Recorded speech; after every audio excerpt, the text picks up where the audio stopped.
Give you my heart.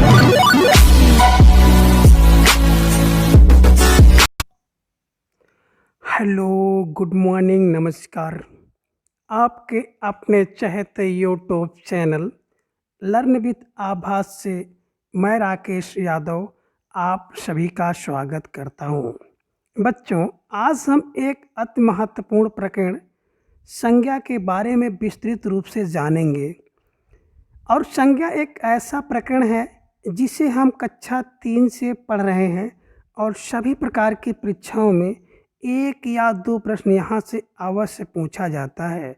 तो सबसे पहले हम लोग संज्ञा का अर्थ जानेंगे कि संज्ञा कहते किसे हैं या संज्ञा का क्या अर्थ है। तो देखिए बच्चों, सबसे पहले तो आप ये क्लियर कर लो कि संज्ञा क्या है। साधारण अर्थ में जो संज्ञा है ये शब्दों का एक भेद है। अगर प्रयोग के आधार पर देखा जाए तो प्रयोग के आधार पर शब्दों के 2 भेद बताए गए हैं, विकारी और अविकारी। तो प्रयोग के आधार पर संज्ञा का जो एक भेद होता है विकारी शब्द, तो उसी विकारी शब्द का एक भेद है जिसे हम लोग संज्ञा कहते हैं। और अगर व्याकरण की दृष्टि देखा जाए तो व्याकरणिक आधार पर संज्ञा के जो 8 भेद बताए गए हैं, उन 8 भेदों में से पहला जो भेद है संज्ञा है। अर्थात संज्ञा, सर्वनाम, विशेषण, क्रिया आदि जो भेद हैं, उन भेदों में जो व्याकरण के आधार पर विभाजन किया गया है उसका जो पहला भेद है संज्ञा। तो संज्ञा क्या है? शब्दों का एक भेद है। व्यवहारिक रूप से आप जान लें कि संज्ञा क्या है, एक शब्द का भेद है, अर्थात संज्ञा शब्द है। अब संज्ञा का अगर शाब्दिक अर्थ हम लोग जानें तो शाब्दिक अर्थ होता है संज्ञा, 2 शब्दों से मिलकर बना हुआ है, जिसका अर्थ होता है जिस शब्द से जाना जाए। अब क्या जाना जाए? तो देखिए बच्चों, इसका अर्थ होता है जिससे किसी प्राणी को, किसी वस्तु को, किसी स्थान को अथवा जो कोई भाव है उस भाव को जाना जाए, उसे संज्ञा कहते हैं। या आप इस प्रकार से भी जान सकते हैं कि वह विकारी शब्द जिससे किसी स्थान, किसी भाव, किसी वस्तु अथवा किसी प्राणी या मनुष्य को जाना जाए उसे संज्ञा कहते हैं।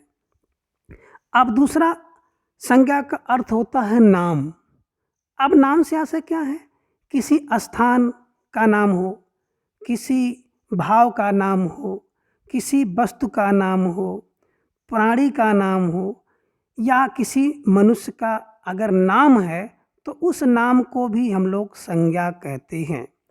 और तीसरा संज्ञा का जो आशय या अर्थ है, जो कुछ भी हमारे आसपास दृश्य अथवा अदृश्य रूप से विद्यमान है वह सब कुछ संज्ञा है। अर्थात जिससे हम लोग घिरे हुए हैं ये सब कुछ क्या है? संज्ञा है। और चौथी बात जो कि बहुत महत्वपूर्ण है, आप इस प्रकार से जान सकते हैं कि संज्ञा के बिना पहचान अधूरी है। और चौथी बात, संज्ञा के बिना भाषा का प्रयोग भी संभव नहीं है। और अगर परिभाषा की दृष्टि देखा जाए तो आपको स्क्रीन पर एक परिभाषा दिख रही है कि संज्ञा उस विकारी शब्द को कहते हैं जिससे किसी विशेष वस्तु, भाव और जीव के नाम का बोध होता है, उसे संज्ञा कहते हैं।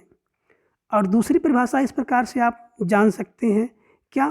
किसी स्थान, भाव, वस्तु, प्राणी अथवा किसी मनुष्य के नाम को संज्ञा कहते हैं।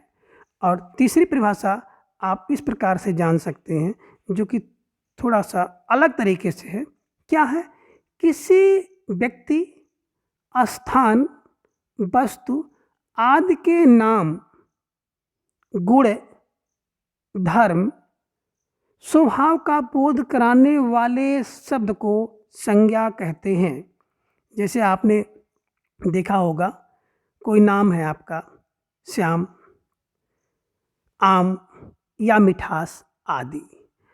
अब हम लोग चर्चा इस पर करेंगे कि स्थान, भाव, वस्तु अथवा किसी मनुष्य के नाम को अगर संज्ञा कहते हैं तो किस प्रकार से ये देखने को मिलता है।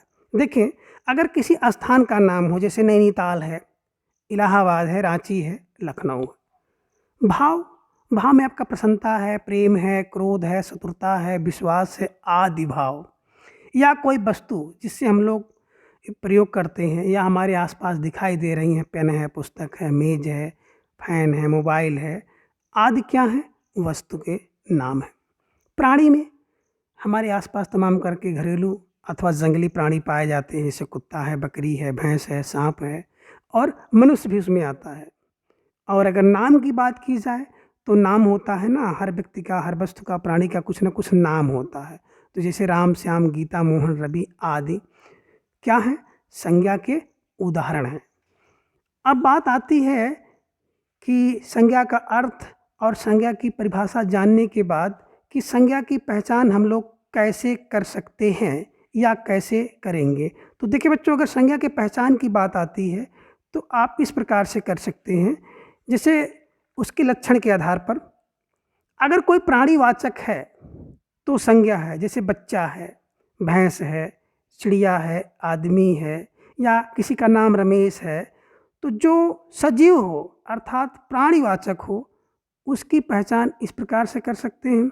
और दूसरा अप्राणीवाचक, पुस्तक, मकान, रेल, मेज, पुस्तक आदि क्या है, अप्राणीवाचक है। और दूसरा गणना या गणनीय और दूसरा अगणनीय। गणनीय जिसकी गणना कर सकते हैं हम लोग, गिनती कर सकते हैं, उसे गणनीय संज्ञा कहते हैं, जैसे आदमी है, पुस्तक है, केला है आदि। अगणनीय से दूध है, हवा है, प्रेम है, क्रोध है, मिठास है आदि की गणना हम लोग नहीं कर सकते हैं, तो ये अगणनीय है। तो इस प्रकार से हम लोग संज्ञा का अर्थ, संज्ञा की परिभाषा और पहचान जान चुके हैं। अब आगे हम लोग देखते हैं कि संज्ञा के भेद क्या हैं। तो देखिए बच्चों, जो संज्ञा का भेद है, इस भेद को लेकर सदा से जो व्याकरणक हैं उनके अंदर एक मत नहीं है, अर्थात भेद बना हुआ है। और भेद की बात अगर करते हैं तो हम लोग 2 भेद, 3 भेद और 5 भेदों की चर्चा विद्वानों ने की है। अब 2 भेद आपको कौन कौन से देखें, यहाँ पर दिख रहा है, एक धर्म और दूसरी वस्तु। अगर धर्म की बात करते हैं तो जैसे भाववाचक संज्ञा हम लोग कहते हैं, जितने भी भाव हैं सब धर्म के अंतर्गत आ जाते हैं। और वस्तु की बात अगर करें तो जो व्यक्ति का, किसी का नाम हो, इससे उसका बोध होता हो, किसी जाति का बोध होता हो, किसी समूह का बोध होता हो, किसी पदार्थ का बोध होता है, तो वो सब वस्तु के अंतर्गत रखे जाते हैं। और अगला देखें, अब इसी प्रकार से 2 भेद और जो इनके हैं देखने को मिल सकता है आपको। एक होता है यथार्थवाचक संज्ञा और दूसरा होता है भाववाचक संज्ञा, इसी का दूसरा नाम है। अब यथार्थवाचक संज्ञा को वास्तविक संज्ञा, जिसे हम लोग मूर्त रूप से देख सकते हैं, अर्थात दृश्य संज्ञा को हम लोग कहते हैं यथार्थवाचक संज्ञा, वास्तविक संज्ञा या दृश्य संज्ञा जिसे हम देख सकते हैं, जिसमें व्यक्ति, जात, समूह और द्रव्य आता है। और दूसरा है भाववाचक संज्ञा, जिसमें जितने भी भाव हैं वो सब आते हैं, उन्हें हम लोग अदृश्यवाचक संज्ञा, अमूर्त संज्ञा अथवा अवास्तविक संज्ञा कहते हैं। और दूसरा भेद अगर बात करें हम लोग, तो जिनके 5 आधार हैं या 5 प्रकार के भेद बताए गए हैं, जिनमें व्यक्तिवाचक, जातिवाचक, गुणवाचक, भाववाचक और द्रव्यवाचक, ये आपको 5 भेद दिखाई देंगे।